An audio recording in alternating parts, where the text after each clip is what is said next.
Cuando aquella doctora apagó el monitor del ultrasonido a mitad del examen y me llevó a una sala cerrada con llave, supe que mi vida estaba a punto de desmoronarse, pero nunca imaginé que la verdad sería tan cruel. Mi esposo, el hombre con el que viví 45 años, había orquestado un plan tan elaborado para destruirme que aún hoy, a mis 68 años, me pregunto cómo no me di cuenta antes. La doctora tembló al entregarme aquellos documentos, y cuando leí la primera línea, entendí por qué. Pero antes de continuar, checa si ya estás suscrito al canal y escribe en los comentarios. ¿Desde dónde estás viendo este video? Nos encanta saber hasta dónde están llegando nuestras historias. Las manos de la doctora Carmen temblaban cuando cerró la puerta del consultorio y giró la llave en la cerradura. Yo estaba sentada en la silla de plástico azul, todavía con ese gel frío en la panza, completamente perdida. A mis 68 años, yo creía que ya lo había visto todo en esta vida. Crié a 3 hijos sola mientras trabajaba como maestra. Sobreviví a 2 cánceres. Enterré a mis padres y a mi hermana más chica. Pensé que nada más podría sorprenderme. Estaba equivocada. «Doña Beatriz», comenzó ella, y su voz era tan bajita que tuve que inclinarme hacia adelante. «Necesito platicar con usted sobre algo muy serio, algo que involucra a su esposo». Mi primer pensamiento fue que Roberto estaba enfermo. Cáncer, tal vez. Había estado raro últimamente, distante, siempre pegado al teléfono. Se me helaron las manos. Después de 45 años juntos, la idea de perderlo me aterraba, incluso con todos los problemas que habíamos enfrentado en los últimos meses. «¿Qué le pasó?», pregunté, y mi voz salió más aguda de lo que pretendía. «No es eso». Ella sacó un folder de adentro del cajón, un folder grueso, lleno de papeles. «Doña Beatriz, trabajo en esta clínica desde hace 15 años. Nunca en toda mi carrera me había visto en una situación como esta, pero no puedo quedarme callada». Abrió el folder despacio, como si estuviera manejando una bomba a punto de estallar. Y de cierta forma lo era. «Usted vino a hacerse un ultrasonido de rutina hoy, de sus riñones, ¿verdad? Por lo de la piedra que tuvo el año pasado». No esperó mi respuesta, pero cuando busqué su historial en el sistema, vi el nombre de su esposo como contacto de emergencia, Roberto Cárdenas. Mi corazón se aceleró. Algo en la forma en que dijo su nombre, con esa mezcla de asco y lástima, me dio un escalofrío en la espalda. «Reconocí el nombre de inmediato», continuó ella, «porque hace 3 meses, una joven de 24 años vino a este mismo consultorio, embarazada de 5 meses. El nombre del padre en la ficha era Roberto Cárdenas, la misma dirección que la de usted». El mundo se detuvo. Escuché las palabras. Registré cada una de ellas, pero mi cerebro se negaba a procesar el significado. Roberto. Mi Roberto. Padre de un bebé. Con una mujer de 24 años. «Eso no tiene sentido», alcancé a decir. «Mi esposo se hizo la vasectomía hace 20 años. No puede tener hijos». La mirada que me dio en ese momento fue de pura compasión. Y fue así como entendí que venía algo mucho peor. Doña Beatriz, su esposo, se revirtió la vasectomía hace 2 años. Aquí en esta misma clínica. Pagó en efectivo para que no quedara registro en el seguro de gastos médicos. Empujó un documento hacia mí. Estaba su firma. La fecha, el monto pagado. Todo registrado, todo real, toda la verdad. Sentí como si alguien me hubiera aventado al mar durante una tormenta. No podía respirar bien. Mis manos temblaban tanto que no podía sostener el papel. «¿Por qué me está contando esto?». La pregunta salió casi como un susurro. «¿Por qué no simplemente se quedó callada?». La doctora Carmen suspiró profundo. «Porque no es solo eso. Hace 3 semanas esa misma joven regresó aquí, llorando, desesperada. Dijo que su esposo prometió dejar a su mujer y casarse con ella en cuanto naciera el bebé. Prometió que ella y el niño tendrían todo. Una casa, seguridad, una familia de verdad». Hizo una pausa y me di cuenta de que estaba juntando valor para seguir. Me enseñó mensajes, cientos de mensajes entre ellos, y doña Beatriz. La doctora me tomó de la mano. Su esposo le dijo a ella que usted tiene Alzheimer, que está en una etapa avanzada, que ya no reconoce a nadie, que pronto será internada en una clínica especializada. El suelo desapareció bajo mis pies. Dijo que en cuanto usted sea internada, él quedará libre para rehacer su vida, que el departamento donde viven está solo a nombre de él, que usted ya no tiene capacidad de administrar nada, que todo ya está organizado. Yo no tengo Alzheimer. Nunca he tenido. Mi mente está perfectamente lúcida. Hago crucigramas todos los días. Leo 3 libros al mes. Recuerdo el cumpleaños de cada nieto, cada compromiso, cada detalle de mi vida. Pero entonces empecé a recordar las cosas pequeñas. Roberto insistiendo en que dejara de manejar porque estaba peligroso para mi edad. Él cancelando mis tarjetas de crédito y diciendo que era para simplificar las cosas. Las visitas al médico a las que siempre se empeñaba en acompañarme, respondiendo las preguntas por mí. Las veces que me interrumpía cuando hablaba con nuestros hijos, diciendo, su mamá anda confundida hoy. Estaba construyendo una narrativa. Despacio, con cuidado, preparando a todo el mundo para creer que yo estaba perdiendo la cabeza. «Hay más», dijo la doctora Carmen, y su voz era aún más baja ahora. La joven me contó que su esposo tiene deudas, muchas deudas, de juego. Les debe más de 1 millón de pesos a unos prestamistas, gente peligrosa. Ella dijo que él está desesperado por dinero. Puso otro documento frente a mí. Una carta poder. Mi firma al calce, o al menos algo que se parecía a mi firma. Él registró esto en la notaría hace 3 meses. Con este poder, él tiene control total sobre sus bienes. Puede vender, transferir, hacer lo que quiera. Yo no firmé esa carta poder.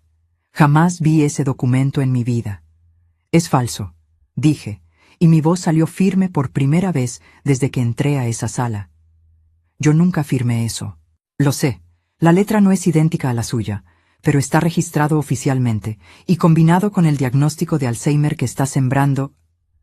No necesitó terminar la frase. Entendí el plan completo en ese momento. Roberto me iba a refundir en un asilo, alegando que yo ya no podía estar sola. Con el poder falso, vendería nuestro departamento. Se quedaría con toda la lana. Pagaría sus deudas. Empezaría de nuevo con la amante embarazada. Y yo terminaría mis días encerrada en una institución, dopada hasta no saber ni mi propio nombre. ¿Por qué me está contando todo esto?, pregunté de nuevo, y esta vez había algo diferente en mi voz. No era miedo, era coraje, un coraje frío y calculado que no sentía desde hacía décadas. Porque mi mamá pasó por algo parecido, respondió la doctora Carmen. Mi papá le hizo creer que se estaba volviendo senil. Logró que toda la familia se lo creyera. Cuando descubrimos la verdad, ya era tarde. Él lo había vendido todo. Mi mamá murió 2 años después en un asilo de quinta, pensando que estaba loca. Me apretó la mano con fuerza. No voy a dejar que eso le pase a usted, no mientras yo pueda hacer algo. Me quedé sentada en esa silla por un largo rato. La doctora Carmen me trajo agua, me dio pañuelos. Se quedó ahí, en silencio, mientras yo procesaba todo. 45 años, casi medio siglo al lado de ese hombre. Crié a nuestros 3 hijos mientras él hacía carrera.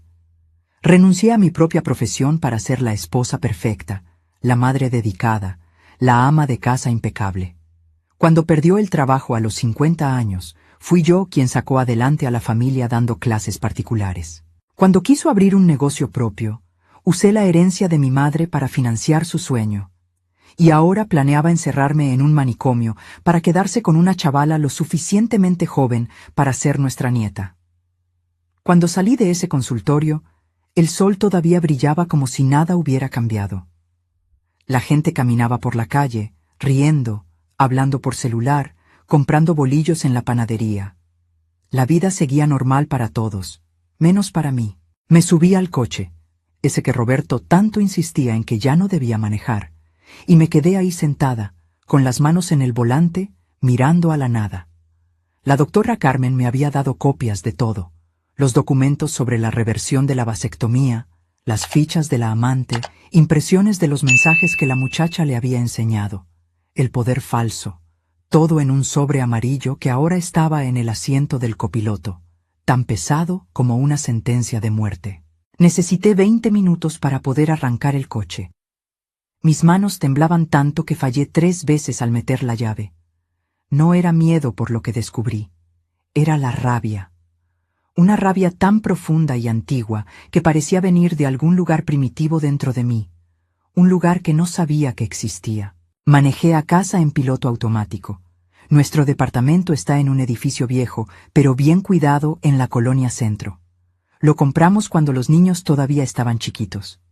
Era apretado en ese entonces, pero perfecto para nosotros. Después de que crecieron y se fueron, el espacio quedó demasiado grande. Roberto siempre hablaba de vender y comprar algo más chico, más práctico. Ahora entendía por qué. Me estacioné en la pensión y me quedé ahí sentada otros minutos. El portero, don Mario, pasó y me saludó. Le devolví el saludo forzando una sonrisa. Todo normal, solo un día más en la vida de doña Beatriz. Agarré el sobre y subí al departamento. Roberto no estaba. Dejó un recado en el refrigerador. Reunión importante. Vuelvo para la cena. Beso. Esa letra bonita que conocía tan bien. La misma letra que firmó ese poder falso. Me senté en la mesa de la cocina y empecé a leer todo de nuevo. Con calma, con atención. Cada documento, cada mensaje, cada detalle de ese plan elaborado para destruirme. Los mensajes entre él y la amante eran lo peor. No por la traición en sí. Después de 45 años, yo ya no era ingenua sobre los matrimonios, sino por la forma en que hablaba de mí. La vieja está cada vez peor. Ayer se le olvidó dónde guardó las llaves. Ya es hora. Mis hijos ya están preparados. Nadie va a cuestionar cuando la interne. Preparados. Mis propios hijos. Roberto había preparado a nuestros hijos para que aceptaran mi internamiento. Agarré el teléfono y le marqué a mi hijo el más grande. Marcos. Contestó al tercer timbre. Hola, ma, ¿todo bien? Todo excelente, hijo. Solo quería saber si vienen a comer el domingo. Claro, ma, siempre vamos. Una pausa. ¿Cómo te has sentido? ¿Por qué preguntas? Ah, es que mi papá comentó que andas medio olvidadiza. Solo quería saber si todo está bien de verdad. Respiré hondo. Marcos, necesito preguntarte algo. ¿Tu papá platicó contigo sobre internarme en algún lugar? Silencio del otro lado. Un silencio demasiado largo para ser inocente. Mamá, no es así. Él solo comentó que tal vez necesitabas ayuda, que se está volviendo difícil para ti cuidarte sola, pero es pura precaución, ¿sabes? Por tu propio bien. Por tu propio bien. Las palabras que todo el mundo usa cuando quiere hacer algo terrible y seguir sintiéndose virtuoso. Entiendo. Nos vemos el domingo entonces. Colgué antes de que pudiera decir nada más. Le llamé a mi hija la mediana, Julia, la misma historia. Papá dijo que necesitas cuidados. Es por tu bien, ma. Solo queremos que estés segura. No le llamé al más chico, Pedro. No hacía falta. Ya sabía lo que diría. Roberto había hecho la chamba bien. Sembró la semillita de la duda en cada uno de ellos. Se aseguró de estar presente en todas las visitas recientes, señalando cada vez que yo olvidaba algún detalle insignificante, cada vez que me confundía con un nombre o una fecha, cosas normales para cualquier persona de 68 años, pero que él transformaba en síntomas de una enfermedad grave. Miré alrededor de la cocina. ¿Cuántas veces cociné en este espacio? ¿Cuántos cumpleaños festejé aquí? ¿Cuántas pláticas importantes pasaron en esta misma mesa donde estaba sentada ahora, leyendo sobre cómo mi esposo planeaba destruirme? El departamento estaba a nombre de él. Lo descubrí en esos documentos. Cuando lo compramos, hace 40 años, pusimos solo su nombre por alguna razón burocrática que ya no recuerdo. En ese entonces, confié. ¿Por qué no habría de confiar? Estábamos casados. Lo que era de él era mío, y viceversa. O al menos eso pensaba yo. Fui al cuarto y abrí su closet. Busqué entre la ropa, en los bolsillos de los sacos, en los cajones. Encontré su celular viejo, el que dijo que se le había descompuesto hace meses. Estaba escondido en una caja de zapatos. La batería estaba muerta, pero me lo llevé a la cocina y lo puse a cargar. Mientras esperaba, fui a mi propio closet. Al fondo, en una caja que no abría desde hacía años, estaban mis documentos antiguos, certificados de maestra, títulos y una escritura, la casa de Cuernavaca que mi mamá me dejó. Se me había olvidado, no literalmente, sabía que la casa existía, pero había dejado de pensar en ella como algo mío. Roberto siempre decía que era un elefante blanco, que costaba caro mantenerla, que debíamos venderla. Pero nunca la vendimos porque la escritura estaba solo a mi nombre, y yo siempre inventaba una excusa para posponerlo. Ahora entendía por qué insistía tanto, y por qué hizo ese poder falso. Necesitaba ese documento para poder vender la casa sin mi autorización. Su celular por fin prendió, sin contraseña. Típico de Roberto, siempre demasiado confiado, siempre creyendo que era más listo que todos. Abrí los mensajes, tenía cientos de ellos, con la amante que se llamaba Jessica, con abogados, con doctores, con agentes inmobiliarios. Cada mensaje era una pieza del rompecabezas, y cuando terminé de leer todo, el rompecabezas estaba completo. Roberto llegó a la casa a las 7 de la noche, como prometió. Entró hablando del tráfico, de la junta que tuvo, de lo cansado que estaba. Me dio un beso en el cachete distraídamente y se fue directo al baño a ducharse. Todo completamente normal. Solo un día más en la vida de nuestro matrimonio de 45 años. Preparé la cena como siempre. Espagueti a la boloñesa, su plato favorito. Puse la mesa, prendí una vela, serví vino. Cuando salió del baño y vio todo listo, sonrió de esa forma que solía derretirme el corazón. ¡Qué rico, amor! ¿Qué estamos celebrando? Nada especial, respondí sirviendo la comida. Solo quise hacerte algo rico. Cenamos platicando de nimiedades. Él contó de un cliente difícil. Yo comenté del libro que estaba leyendo. Tomamos vino. Nos reímos de un chiste sin gracia que hizo. Cualquier persona viendo desde afuera vería a una pareja de viejitos cómodos el uno con el otro, disfrutando de una noche tranquila. Nadie vería el sobre amarillo escondido en mi cuarto. Nadie sabría que cada bocado de comida que daba, cada trago de vino, cada sonrisa que forcé, era una actuación. La mejor actuación de mi vida. ¿Cómo te fue en tu cita de hoy?, preguntó casualmente, agarrando más pasta. De rutina, todo normal. ¿Y los riñones? ¿No regresó la piedra? No, todo bien. La doctora dijo que estoy excelente para mi edad. Él asintió, tomando más vino. No se dio cuenta de nada. Estaba tan confiado en su plan, tan seguro de que yo era una tonta ingenua, que no imaginó ni por un segundo que yo pudiera saber algo. Después de cenar, nos quedamos en la sala viendo la tele. O mejor dicho, él la vio. Yo fingí verla mientras mi mente trabajaba a 1000 por hora, procesando cada información que había descubierto, cada detalle de su plan, cada forma posible de defenderme. No podía simplemente enfrentarlo, lo negaría todo. Diría que estaba confundida, delirando, que era mi edad, mi condición. Les hablaría a nuestros hijos y ellos vendrían corriendo, ya condicionados a creer que mamá estaba perdiendo el juicio. Me internarían antes de que pudiera probar nada. Necesitaba un plan mejor que el suyo, más inteligente, más cuidadoso y absolutamente implacable. Esa noche, cuando Roberto se durmió, y durmió profundamente, sin una pizca de culpa o preocupación, me quedé despierta mirando el techo. 45 años. Conocía a ese hombre desde hacía casi medio siglo, o al menos eso creía yo. Pero esa persona a mi lado, roncando tranquilamente, era un extraño peligroso que planeaba encerrar a su mujer en un manicomio para quedarse con una amante joven y huir de deudas de juego. A las 3 de la mañana me levanté con cuidado de no despertarlo. Fui a la cocina y agarré mi celular. Busqué en Google, abogado especialista en fraude de documentos. Encontré varios. Anoté 3 nombres. Luego busqué, cómo probar falsificación de firma.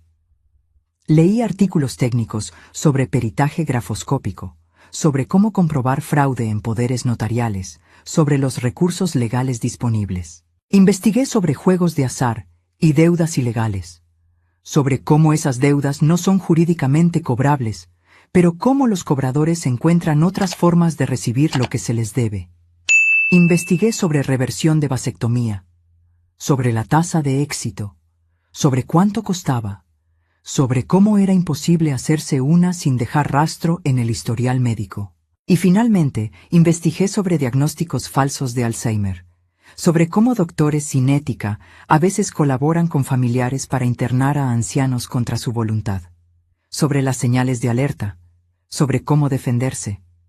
Cuando el sol empezó a salir, yo tenía una lista larga de cosas que necesitaba hacer, de gente a la que necesitaba buscar, de pruebas que necesitaba reunir. Roberto se había pasado meses planeando mi destrucción. Había sobornado gente, falsificado documentos, manipulado a nuestros hijos, traicionado nuestro matrimonio. Había hecho todo con cuidado, con paciencia, con atención meticulosa a cada detalle. Pero había cometido un error fatal. Había subestimado a la mujer que dormía a su lado. Pensó que yo era demasiado vieja, demasiado cansada, demasiado ingenua para reaccionar. Pensó que 45 años de matrimonio me habían vuelto dócil, sumisa, incapaz de pelear. Estaba a punto de descubrir qué tan equivocado estaba. Al día siguiente, le dije a Roberto que iba a pasar el día con mis amigas, un grupo de maestras jubiladas que se reunía una vez al mes para comer y ponerse al tanto. Él apenas levantó la vista del periódico cuando me despedí. Diviértete, amor. No regreses muy tarde. Ya sabes que te cansas fácil. Ya sabes que te cansas fácil. Otra semillita plantada. Otra sugerencia de que yo era frágil, limitada, incapaz. Pero no fui a comer con mis amigas. Me fui directo al despacho del licenciado Enrique Lemos, abogado especialista en derecho familiar y fraudes. Había conseguido una cita de emergencia llamando en cuanto abrió la oficina. El LIC. Enrique tenía unos 50 años, canoso, lentes de armazón grueso. Me recibió personalmente, cerró la puerta de la oficina y me ofreció café. No acepté. Tenía el estómago demasiado revuelto para café. Le conté todo, desde el principio, la cita médica, los documentos, los mensajes, el plan de internamiento. Le enseñé todo lo que la doctora Carmen me había dado. Él fue leyendo en silencio, y con cada página su expresión se ponía más seria. «Esto es muy grave, doña Beatriz», dijo finalmente. «Falsificar una carta poder es un delito. Puede dar de 2 a 6 años de prisión. Y si probamos que fue con la intención de defraudar y apropiarse de bienes, la pena puede ser aún mayor». «Quiero demandarlo», dije, y mi voz salió más firme de lo que esperaba. «Por todo. La falsificación, el intento de fraude, todo». «Podemos hacerlo, pero tengo que ser honesto con usted. Va a ser difícil. Él ya preparó el terreno diciendo que usted tiene problemas cognitivos. Sus hijos aparentemente se lo creen. Él puede alegar que usted está confundida, que está inventando cosas, que necesita tratamiento. Lo sé. Por eso necesito pruebas. Pruebas que nadie pueda cuestionar». El LIC. Enrique se recargó en su silla, pensativo. «Vamos a necesitar una evaluación psiquiátrica completa, hecha por un profesional imparcial, de preferencia designado por el juez, no por nosotros. Eso va a comprobar que usted está lúcida y capaz». «Excelente. Lo antes posible. También necesitamos un peritaje grafoscópico en ese poder, para probar que la firma es falsa, y necesitamos rastrear cuándo y cómo se registró en la notaría». Hizo algunas notas. La cuestión de la amante y el hijo, técnicamente no es ilegal. El adulterio ya no es delito en México, pero sirve como contexto, muestra su carácter, fortalece el caso. ¿Y la reversión secreta de la vasectomía? Tampoco es un delito en sí, pero contribuye a mostrar el patrón de comportamiento engañoso. Todo eso junto pinta un cuadro muy claro de lo que estaba planeando. Pasamos 3 horas en esa oficina. El LIC. Enrique me explicó todo el proceso legal, las etapas que tendríamos que seguir, los posibles desenlaces. No sería rápido, no sería fácil. pero era posible. Una cosa importante, doña Beatriz, dijo al final. Usted no puede, por ningún motivo, dejar que él sepa que lo descubrió. Si se entera, va a acelerar su plan. Puede intentar internarla de emergencia, puede falsificar más papeles, puede desaparecer pruebas, tiene que actuar como si nada hubiera pasado. Puedo hacerlo. Y otra cosa, tenemos que proteger sus bienes de inmediato, bloquear la posibilidad de que venda el departamento o la casa de Cuernavaca. Voy a meter una medida cautelar hoy mismo. Salí de ese despacho con una lista de tareas. Tenía que agendar la evaluación psiquiátrica. Tenía que juntar todos mis documentos personales y guardarlos en un lugar seguro. Tenía que empezar a tomar fotos y registrar todo. Cada plática extraña, cada comentario sobre mi supuesta enfermedad, cada intento de él por aislarme o controlarme. Pero antes que nada, necesitaba hacer una visita. Manejé hasta la casa de Jessica. La dirección estaba en los mensajes del celular de Roberto. Un edificio sencillo en una colonia de clase media. Subí al departamento 304 y toqué el timbre. Ella abrió la puerta ya con la panza enorme de embarazo. Joven, bonita, con ese brillo en los ojos de quien todavía cree en finales felices. Cuando me vio, se puso pálida. Doña Beatriz, ¿puedo pasar? Dudó, pero me dio paso.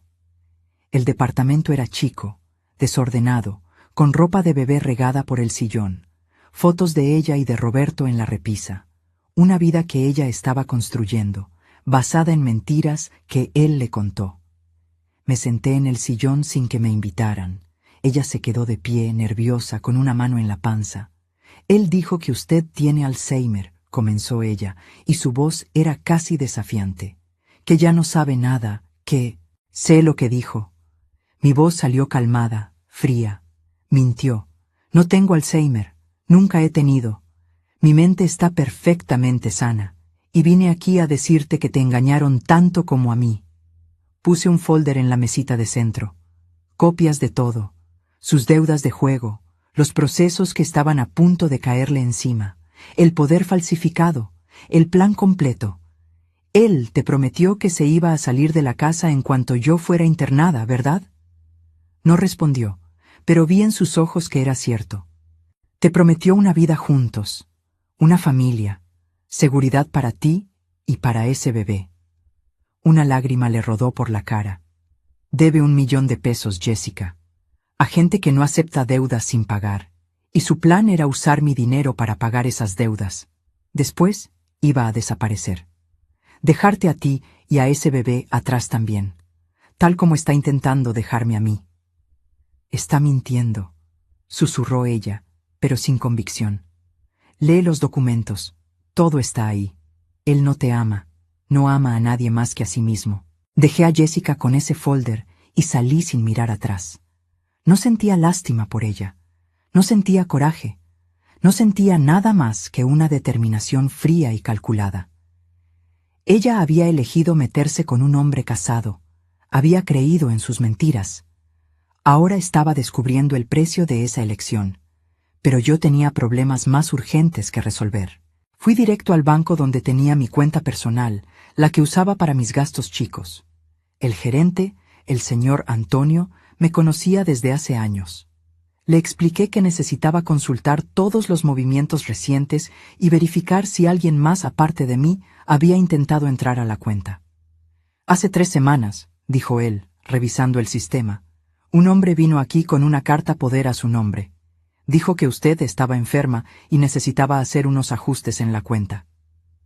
Se me heló la sangre. ¿Y lo dejaron? No. El poder parecía legítimo, pero nuestro protocolo exige confirmación directa con el titular en casos así. Intentamos llamarla varias veces, pero nadie contestaba. Roberto.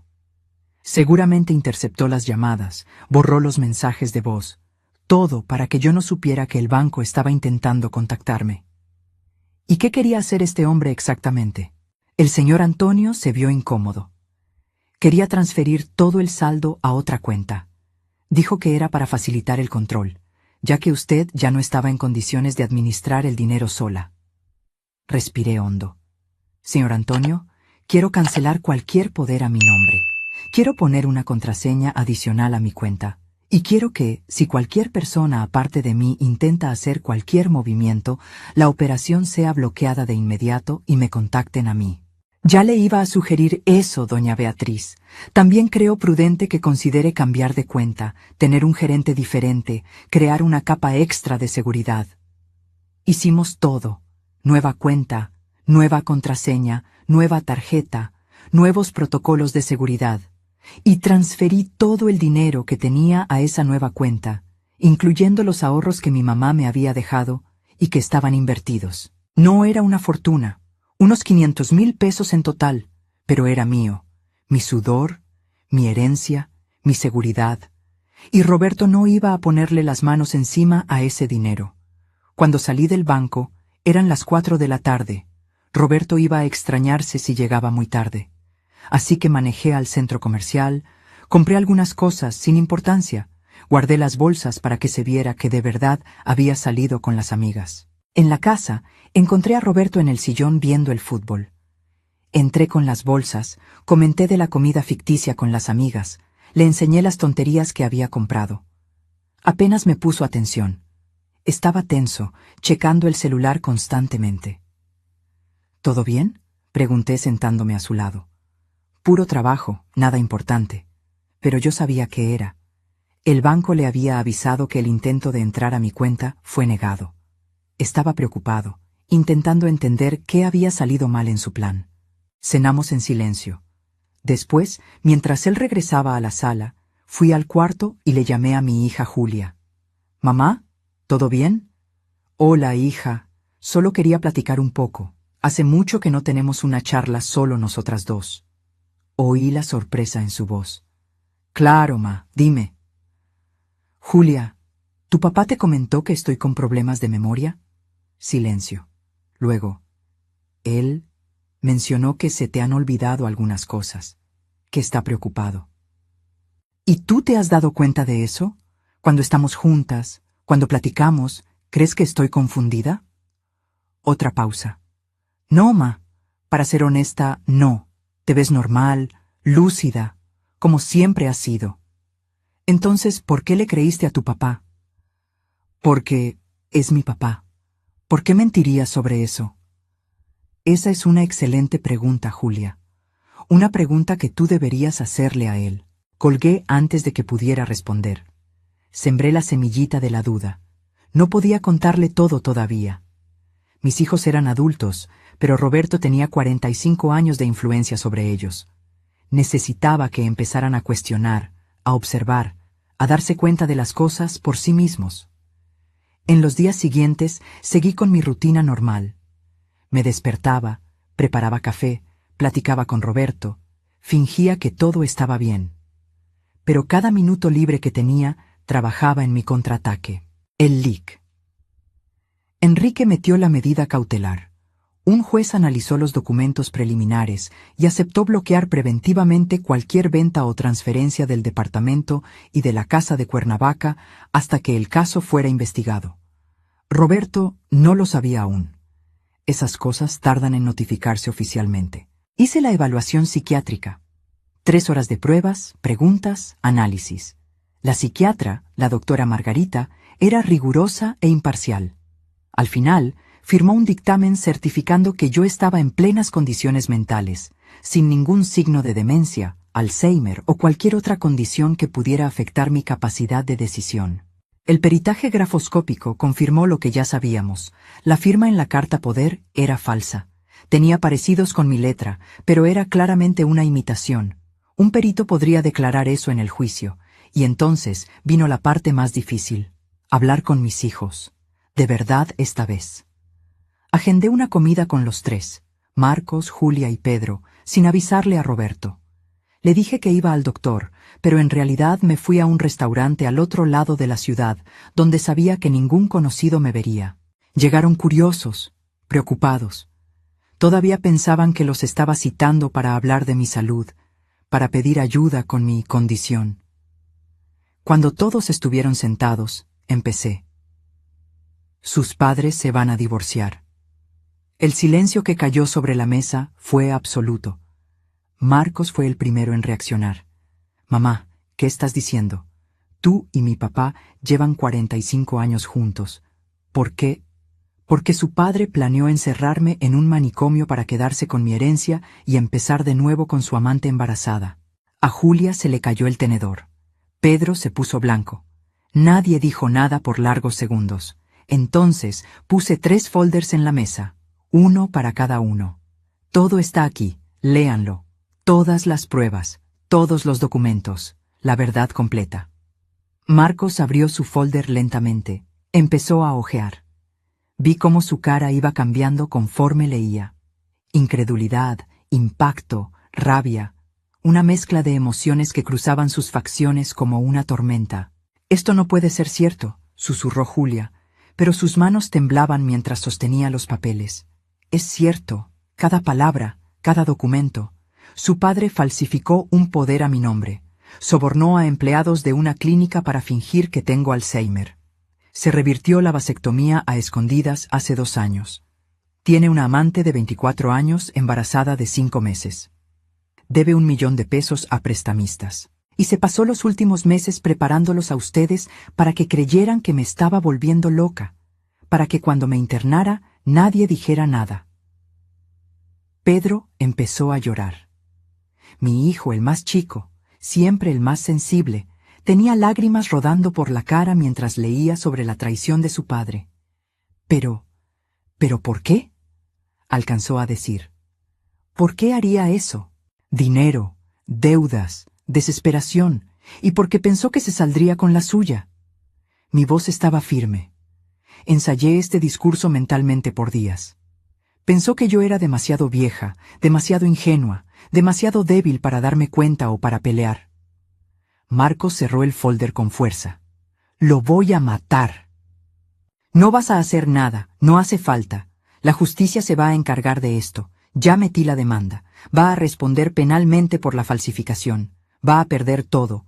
Y va a pasar tiempo en la cárcel. Pero necesito que entiendan una cosa. Miré a cada uno de ellos. A ustedes los manipularon. Su padre es muy bueno en eso. Manipular, mentir, hacer que la gente crea lo que él quiere. Lo hizo conmigo por 45 años. Lo hizo con ustedes. Lo hizo con esa muchacha que está embarazada. No estoy enojada con ustedes por haberle creído. Debí haberme dado cuenta, dijo Julia, y su voz estaba quebrada. Cuando me llamaste preguntando si creía que estabas confundida, debí haber puesto más atención. Ahora lo saben, ahora todos saben, y necesito que estén de mi lado en esto. Se va a poner feo, su padre lo va a negar todo, va a decir que la loca soy yo, que estoy inventando, va a intentar usarlos en mi contra. No lo va a lograr, dijo Marcos, y había una firmeza en su voz que me hizo respirar aliviada. Estamos contigo, mamá, hasta el final. Julia y Pedro asintieron. Mis 3 hijos, finalmente entendiendo la verdad, finalmente a mi lado. Era todo lo que necesitaba. Cuando regresé a casa esa tarde, Roberto estaba en su despacho, hablando por teléfono. Vi por la puerta entreabierta que estaba nervioso, caminando de un lado a otro, hablando bajito pero con urgencia. No, todavía no he podido. Ya sé que el plazo se está acabando, pero necesito más tiempo. Sí, ya sé qué pasa si no pago, pero... Me vio y colgó rápido. Hola, amor. ¿Cómo te fue con el doctor? Todo bien, solo chequeo de rutina. Le di un beso en el cachete, fingiendo no notar el sudor en su frente, la tensión en sus hombros. ¿Te ves estresado? ¿Algún problema en el trabajo? No, todo bien. Solo un cliente latoso, nada del otro mundo. Pero no era un cliente, era un prestamista. Sus deudas estaban venciendo y no tenía cómo pagar. Su plan perfecto se estaba desmoronando y él ni siquiera sabía cuánto. Esa noche preparé una cena especial. Lasaña, el plato que más le gustaba, el que hacía en los cumpleaños y fechas especiales. Prendí velas, puse vino, arreglé la mesa con el mantel bueno. Cuando lo vio, se sorprendió. ¿Qué estamos festejando? 45 años, Roberto. Cumplimos 45 años de casados la próxima semana. Pensé en celebrar por adelantado.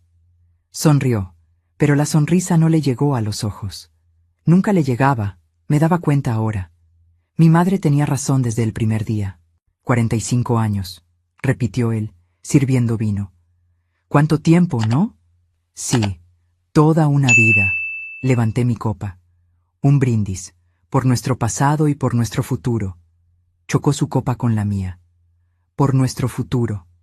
Tomamos, cenamos, platicamos de recuerdos viejos, nuestro primer departamento, cuando nacieron los niños, viajes que hicimos. Estaba relajado, pensando que me había engañado una vez más, pensando que su plan seguía en marcha. ¿Te acuerdas cuando tuviste aquel problema en la chamba? Pregunté casualmente. Hace 20 años, cuando perdiste el trabajo y te quedaste meses sin conseguir nada. Me acuerdo, fue difícil. Y yo usé la herencia de mi mamá para abrir tu oficina. 50,000 pesos, una fortuna en ese entonces. Sí, nunca voy a olvidar eso, tú me salvaste. Y cuando tu negocio iba mal, hace 10 años, yo regresé a dar clases particulares por las noches para ayudar con los gastos, incluso después de trabajar todo el día. Siempre fuiste increíble, Bea. Y todos estos años, Roberto, cada decisión importante, cada sacrificio que hice, fue siempre por ti, por nuestra familia, por nuestro futuro juntos. Me tomó de la mano. Y yo te agradezco todo, por cada día a tu lado. Lo miré a los ojos. Busqué alguna señal de remordimiento, de culpa, de humanidad. No encontré nada, solo el vacío de un hombre que aprendió a fingir tan bien que tal vez ya ni sabía qué era real. Es bueno saberlo, dije, retirando mi mano suavemente. Porque muy pronto vas a tener la oportunidad de demostrar qué tan agradecido estás. Frunció el ceño. ¿Cómo que qué tan agradecido? Nada, solo pensando en voz alta. Sonreí. ¿Más vino? Los siguientes días fueron una cuenta regresiva. Yo sabía que en cualquier momento Roberto sería notificado oficialmente del bloqueo de los bienes y de la demanda que yo había interpuesto. Sabía que cuando eso pasara, todo explotaría. Por eso usé cada segundo para prepararme. Transferí todas mis cosas importantes a casa de Julia. Ropa, documentos, joyas que eran de mi madre, fotos viejas, todo lo que tenía valor sentimental o económico. Dejé en el departamento solo lo básico, lo suficiente para no levantar sospechas. También busqué un departamento chico para rentar. Encontré un estudio acogedor a 3 cuadras de distancia. Nada lujoso, pero era mío. Un lugar donde Roberto no podría alcanzarme, controlarme o hacerme daño. El LIC. Enrique me mantenía informada de cada paso del proceso. La investigación estaba avanzando. La policía había empezado a revisar el poder falso. La notaría donde se registró estaba bajo la lupa. Aparentemente, Roberto también había sobornado a un empleado ahí. Sus deudas de juego fueron confirmadas. 1,000,000 de pesos a 3 prestamistas distintos. Los plazos habían vencido. Estaba recibiendo amenazas. Y Jessica, la amante embarazada, había ido a declarar. Después de leer los papeles que le enseñé, después de darse cuenta de que la habían usado, decidió cooperar. Dio su testimonio sobre las pláticas que tuvo con Roberto, sobre las promesas que le hizo, sobre cómo describía a su esposa como loca e incompetente. Fue un jueves cuando todo se derrumbó. Roberto llegó a la casa a media tarde, algo que no era común. Abrió la puerta con tanta fuerza que pegó en la pared. Traía 2 papeles en la mano, arrugados de tanto apretarlos. ¿Qué es esto?, gritó, agitando los papeles en el aire. Tenía la cara roja, las venas del cuello saltadas. ¿Qué demonios es esto, Beatriz? Yo estaba sentada en la sala, tejiendo. Lo miré con calma. Parecen documentos legales, Roberto. ¿Por qué no me los lees en voz alta? ¡No juegues conmigo! ¿Metiste una demanda? ¿Bloqueaste las propiedades? ¿Me estás acusando de falsificación? Dejé el tejido a un lado, despacio. 45 años aguantando sus mentiras, sus manipulaciones, sus planes. 45 años siendo la esposa perfecta, la madre dedicada, la mujer que apoyaba todo lo que él hacía. Se acabó. Sí, hice todo eso, porque descubrí lo que planeaste hacerme. Se puso blanco. Por un segundo, solo un segundo, vi miedo en sus ojos. ¿De qué estás hablando? Estás confundida, Bea. Déjame explicarte. No estoy confundida. Nunca lo he estado. Sé lo de Jessica, lo del bebé, lo de que te revertiste la vasectomía a escondidas, lo del poder falso, lo del plan de refundirme en un asilo. Sé todo. Se tambaleó, se sentó en la silla más cercana. ¿Quién te contó esas mentiras? No son mentiras. Y lo descubrí yo sola. Bueno, con algo de ayuda de una doctora muy decente que no quiso ser cómplice de un crimen. Beatriz, no entiendes. Déjame explicarte. No es lo que piensas. Es exactamente lo que pienso. Planeaste destruirme, falsificaste documentos, les mentiste a nuestros hijos, embarazaste a una chava y le prometiste un futuro que nunca pensaste darle. Todo para robarte mi herencia y pagar tus deudas de juego. Abrió la boca, la cerró, la abrió otra vez. Estaba buscando las palabras exactas, el argumento perfecto, la manipulación precisa que siempre le funcionó conmigo. Pero por primera vez en 45 años, no encontró nada. Los niños ya saben, continué. Les enseñé todo, las pruebas, los documentos, los mensajes, están de mi lado. ¿Pusiste a mis hijos en mi contra? Ahora había rabia en su voz, rabia real, sin disfraces. No tuve que hacerlo. Tú lo hiciste solito cuando les mentiste sobre mí, cuando los manipulaste para que creyeran que me estaba volviendo loca.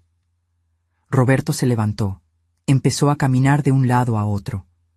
Podía ver su mente trabajando, buscando una salida, un plan B, lo que fuera. ¿Cuánto quieres?, preguntó finalmente. Para que esto desaparezca, para que retires la demanda. ¿Cuánto? Me reí. Fue una risa amarga, pero genuina. ¿De verdad crees que se trata de dinero? ¿Después de todo lo que hiciste? Todo siempre es por dinero, Beatriz. ¿Cuánto? Nada. No quiero nada de ti. Quiero el divorcio. Te quiero lejos de mí. Y quiero verte responder ante la ley por todo lo que hiciste. Dejó de caminar. Me miró, y por primera vez vi odio real en sus ojos. No vas a poder probar nada. Voy a decir que tú falsificaste los papeles, que estás confundida, que necesitas ayuda. Los doctores me van a apoyar. ¿Qué doctores, Roberto? ¿Los que sobornaste? Porque ellos ya están cooperando con las autoridades. ¿O te refieres al psiquiatra imparcial que me examinó y certificó que estoy perfectamente sana? Se puso todavía más pálido. El peritaje ya probó que no fui yo quien firmó ese poder. El banco tiene el registro de tu intento de robarme mi dinero. Jessica ya dio su declaración completa sobre tus promesas y mentiras. Tengo copias de todos tus mensajes, hasta los que hablan del plan para internarme. Roberto se desplomó de nuevo en la silla. Ya no era el hombre confiado y controlador. Era solo un hombre viejo y desesperado, viendo su castillo de naipes caerse. Y hay una cosa más, dije, levantándome. Tus prestamistas ya saben que no vas a poder pagar, porque yo me aseguré de que lo supieran. Les mandé información anónima a cada uno. Saben de la demanda. Saben que no te voy a dar ni un peso. Saben que tu plan falló. No hiciste eso. Su voz era un susurro horrorizado. Lo hice, y ahora vas a tener que arreglártelas con ellos, tú solo. 2 meses después, estoy sentada en el balconcito de mi estudio, tomando un té y viendo el atardecer. Es un espacio chico, pero es mío, completamente mío. Y por primera vez en décadas me siento libre. El proceso penal contra Roberto va caminando. La fiscalía aceptó el caso basándose en las pruebas que presentamos. Falsificación de documento, intento de fraude, soborno. Va a responder por todo. Su abogado intentó llegar a un acuerdo, pero lo rechacé. No quiero acuerdos. Quiero justicia. El divorcio se terminó la semana pasada. No pedí pensión, no le pedí nada. El departamento se vendió y nos dividimos el dinero a la mitad, como marca la ley. La casa de Cuernavaca se quedó conmigo. Siempre fue mía de todos modos. Roberto no peleó. Creo que estaba demasiado ocupado tratando de esconderse de los prestamistas. Sí, los prestamistas. Cuando se dieron cuenta de que no iban a cobrar, se pusieron creativos. Roberto se ha tenido que mudar 3 veces. Le quemaron el coche. Le dieron una golpiza que lo dejó en el hospital una semana. La policía no puede protegerlo porque oficialmente esas deudas no existen. Él solito se cavó su tumba. Ahora que descanse en ella. Jessica tuvo al bebé. Un niño. Me llamó hace unas semanas, llorando, pidiéndome perdón. Dijo que fue una tonta, que debió darse cuenta. Dijo que Roberto desapareció. No le contesta los mensajes. No quiere saber del niño. Me preguntó si podía ayudarla de alguna forma. Lo pensé mucho. ¿Esa muchacha me hizo daño? Sí. Pero Roberto la manipuló tanto como a mí. Y ese bebé es inocente. No tiene la culpa de nada. Así que le mandé unas chambritas y ropita que guardé de mis hijos. Y un cheque. No mucho, pero lo suficiente para que pase los primeros meses sin desesperación. No voy a ser su amiga. Nunca vamos a tener una relación cercana. Pero tampoco voy a dejar que un niño pase hambres por los pecados del padre. Mis hijos están bien. Marcos y Julia me visitan cada semana. Pedro vive lejos, pero me llama a diario. No le hablan a su papá. Intentaron al principio, pero cada plática acababa con Roberto intentando manipularlos, haciéndose la víctima, echándome la culpa a mí. Se dieron cuenta y tiraron la toalla. Mi nieta, la más grande, Sofía, me preguntó el otro día: «Abuela, ¿no estás triste? Fueron 45 años casada con mi abuelo». Y lo pensé antes de responder. Pensé en los años buenos, porque sí hubo años buenos al principio, antes de que me diera cuenta de quién era él en realidad. Pensé en mis hijos, en los nietos, en todos los recuerdos que armamos. Me pone triste el tiempo perdido, respondí. Los años que gasté con alguien que no me merecía. Pero no me pone triste el final. A veces, Sophie, lo más valiente que podemos hacer es empezar de nuevo. Aunque tengas 68 años, aunque haya pasado casi medio siglo, siempre hay tiempo para elegirte a ti misma. Me dio un abrazo fuerte y me dijo que cuando crezca quiere ser fuerte como yo. Eso me hizo llorar. He llorado mucho estas últimas semanas, pero no han sido lágrimas tristes. Han sido lágrimas de alivio, de liberación, de finalmente, ser dueña de mi propia vida. La casa de Cuernavaca se está remodelando. Voy a pasar temporadas allá, tal vez me mude definitivamente cuando terminen los arreglos. Está cerquita de todo. Tiene un jardín donde puedo plantar lo que quiera y espacio suficiente para que me visiten los nietos. Empecé a pintar. Nunca lo había hecho en mi vida, pero siempre quise. Compré pinturas, lienzos, pinceles. Mis primeros intentos fueron fatales, pero voy mejorando. No importa si nunca llego a ser buena. Importa que lo estoy haciendo por mí, para mí, a mi modo. También regresé a dar clases particulares. No por la lana, tengo lo suficiente, sino porque me gusta, porque me hace bien encontrar mentes jóvenes, ayudarlas a aprender, a crecer. Porque enseñar siempre fue mi pasión, y durante años dejé esa pasión a un lado para ser la esposa perfecta. Ayer me vi con mis amigas, las maestras jubiladas que se juntan cada mes. Les conté todo lo que pasó. Se quedaron impactadas, horrorizadas, pero también orgullosas. Una de ellas me dijo: «Beatriz, te salvaste la vida». Y es cierto, me la salvé. Cuando esa doctora tembló al enseñarme los papeles, cuando mi mundo se vino abajo en ese consultorio, pude haberme rendido. Pude haber creído que estaba muy vieja, muy cansada, muy débil para pelear. Pero elegí pelear. Elegí ser fuerte. Elegí no aceptar ser la víctima del hombre que se pasó 45 años fingiendo que me amaba. Roberto llamó una vez, hace 2 semanas. No le contesté. Dejó un mensaje de voz. Decía que lo sentía mucho, que había tomado malas decisiones, que si pudiera regresar el tiempo, lo haría todo diferente.